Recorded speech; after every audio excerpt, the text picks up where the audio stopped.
The Terriers of Boston University returned the favor to Providence College and responded to last Saturday's shutout at Schneider Arena with a 2-0 blanking of their own at Jack Parker Rink on Friday night. After over 47 scoreless minutes, BU sophomore defenseman Chad Chris stepped up and gave BU a long-awaited 1-0 lead. For Harper, back for Chris with a shot to go. Chad Chris gives the Terriers a long-awaited 1-0 lead.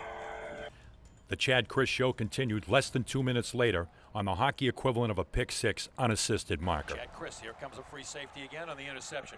Chris now carries in front, backhanded a goal. Chad Chris gives the Terriers a 2-0 lead.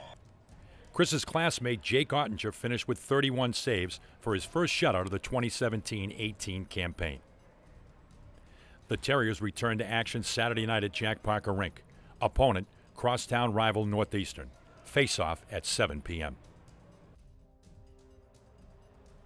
Well, first of all, just really proud of our team. I didn't care how we did it. I didn't care what the score was. I didn't care how it looked. We needed to win tonight. We needed to feel good about ourselves. We've been a little bit fragile mentally, and obviously our start tonight wasn't what we wanted. I thought we were a step slow.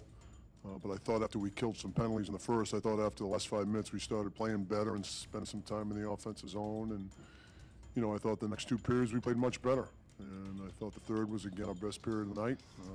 Obviously, Chad makes two great plays. And our goalie looked like a big-time goalie tonight. So penalty kill was good. Power play needs work. We kind of slid a little bit on the power play. But, really proud of our guys the way we played in the third. Nothing game. As I said, we're a work in progress, and we were reeling a little bit mentally. But to be able to come up and, play the way we did in the third, I feel really good for our players.